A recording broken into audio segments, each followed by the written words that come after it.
তো তোমাদের first terminal ভূগোল পরীক্ষার কিছু সাজেশন দিয়ে দিব আজকে। তো এখানে তোমরা দেখতেই পাচ্ছ যে বলেছে ভারত পৃথিবীর বৃহত্তম গণতান্ত্রিক দেশ। এটা ভালো করে করবে সবাই নিজের টেক্সট বুক, আর এগুলো তোমাদের সব টেক্সট বুকেই আছে। তোমরা সবাই নিজের টেক্সট বুক আর মানে পেন্সিল আর পেন নিয়ে বসবে। তারপর আছে উপসাগর আর উপদ্বীপ, এগুলো আমি বলে দিচ্ছি, এগুলো করবে।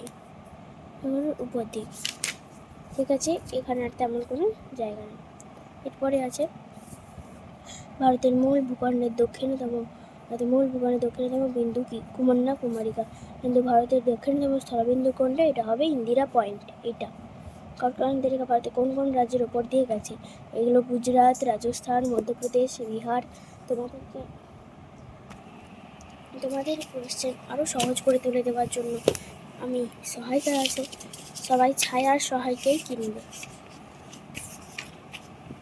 দেখতে পাবে।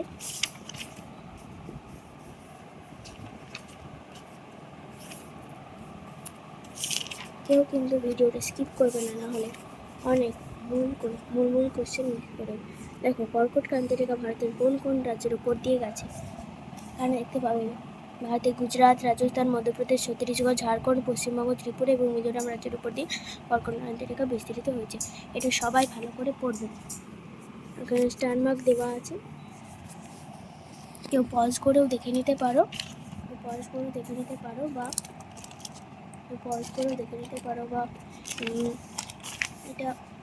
এটা মার্ক করে নিচ্ছে, কেউ পজ করে খাতায় তুলে নেবে। ওকে,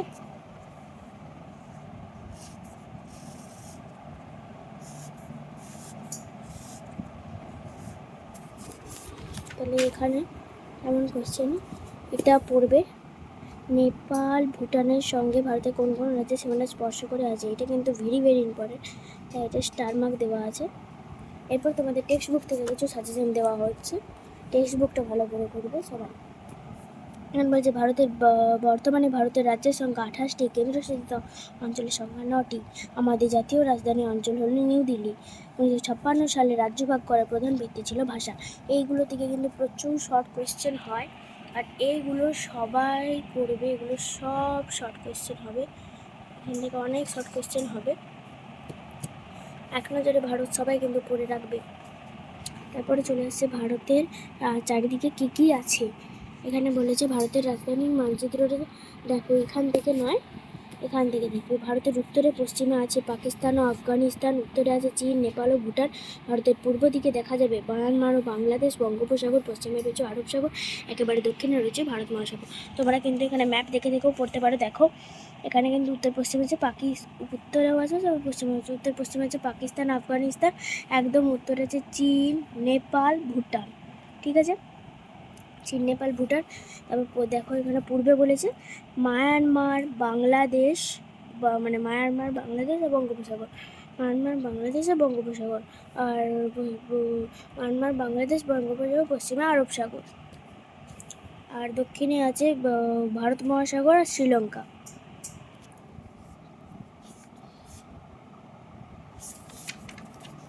এখানে ভারতের সংযোগকারী ভাষা ইংরেজি, সংবিধান স্বীকৃত ভাষা 22টি। এইগুলো এখান থেকে এই সবই সাজেশন। তারপরের পাতায় দেখে নেবে ভারতের সাংস্কৃতিক ঐতিহ্য। ভারতের বিশ্ব সাংস্কৃতিক ঐতিহ্য স্থান খাজুরাহো, অজন্তা, ইলোরার গুহা, কোনারক, দিল্লির হুমায়ুনের সমাধি, আগ্রার তাজমহল। ভারতের বিশ্ব প্রাকৃতিক ঐতিহ্য স্থান সুন্দরবন জাতীয় বনাঞ্চল, নন্দাদেবী সিংহ, কাজিরাঙা অভয়ারণ্য। এরপর চলে আসছে এইটা উত্তরে পার্বত্য অঞ্চলের টিকা, সবাই মুখস্থ করবে। পার্বত্য অঞ্চলের টিকা, উত্তর নদীগঠিত সমভূমি অঞ্চল, হিমাচল, হিমালয় আর হিমাদ্রি, সবাই মুখস্থ করবে। তারপরের পাতায় আছে হিমালয় পার্বত্য অঞ্চলে জনবসতি কম হওয়ার কারণ। এই যে গোলাপি কালারের লেখাটা তোমরা সবাই মুখস্থ করে নেবে। তারপর আছে উত্তরে নদীগঠিত সমভূমি, যেটা সবাই করবে।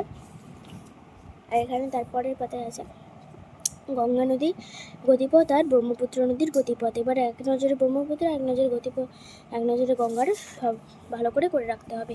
এখানে সিন্ধু নদীর গতিপথও দেওয়া আছে, এটা সবাই করবে। আর এক নজরে সিন্ধু নদীও করবে। ভারতকে নদীমাতৃক দেশ বলা হয়ে গেল, সেটাও করবে। এখানে বলেছে উপদ্বীপীয় মালভূমি অঞ্চল, ভারতের উপদ্বীপীয় মালভূমি অঞ্চল, এটা করবে। আর এইগুলো করার দরকার আছে। তোমরা যদি ডিটেলস করতে চাও তাহলে এটা করতে পারো বা নাও করতে পারো। এরপর আছে পশ্চিমঘাট পর্বতমালা পর্বত। এগুলো কিন্তু সবচেয়ে ছোটো কোয়েশ্চেন হয়।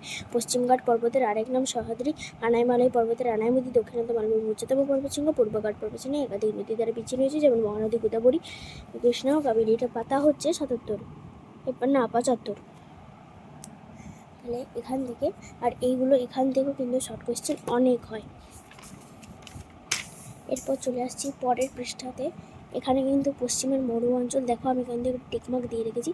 পশ্চিমের মরু অঞ্চল অবশ্যই করে রাখতে হবে। যে 5টা ভাগ আছে না, এই 5টা ভাগ ভূপ্রাকৃতিক বৈচিত্র্য অনুসারে কটি ভাগ করা যায়, আর এটা পড়তেই পারে যে কোনো টিকা লেখো। আর উপকূলীয় সমভূমি অঞ্চল, এটা আর এই যে উপকূল কাকে বলে। কয়ালটা অবশ্যই অনেক ইম্পর্টেন্ট। আর চারিদিকে জলবায়ুতে বেশি ভূভাগ হলো দ্বীপপুঞ্জ বলা হয় পর্যন্ত পড়বে। আর বঙ্গোপসাগর 265 ছোটো বড় দ্বীপ নিয়ে আন্দামান নিকোবর দ্বীপপুঞ্জ, এতটা পড়লেই হবে। তারপর এটুকুই সাজেশন। আর এইগুলো হবে, এটা পূর্ব, এগুলো এটা খাম্বাত উপসাগর হবে, আর বাকিগুলো সব বঙ্গোপসাগর হবে। আর এটা পূর্ব হবে, আর দুটো মাত্র এই দুটো পশ্চিম হবে। তো তোমাদের এটা হয়ে গেল ভারতের। আর আমাদের দেশ ভারত থেকে এইগুলি সাজেশন। এগুলো ভালো করে পড়লে তোমরা কোশ্চেন পরীক্ষায় কমন পাবে। আর এখানে যদি বলে যে ভারতের বৃহত্তম ভারত নয়, পৃথিবীর বৃহত্তম গণতান্ত্রিক দেশ কোনটি, চারিদিকে কী কী আছে, তাহলে ভারত পৃথিবীর বৃহত্তম গণতান্ত্রিক দেশ। তার চারিদিকে কী কী আছে মানে ভারতের চারিদিকে কী কী আছে, তার মানে তখন সীমানাটা তোমাদেরকে লিখতেই হবে। এটা তো বললাম নেপাল ভুটানের সঙ্গে। আর পশ্চিমবঙ্গ ছাড়া কোন কোন রাজ্যের সীমানা বাংলা, এটা কিন্তু অত দরকার নেই। এটা বেশি করে পড়বে। এটাই আমাদের দেশ ভারত থেকে সাজেশন। তো টাটা।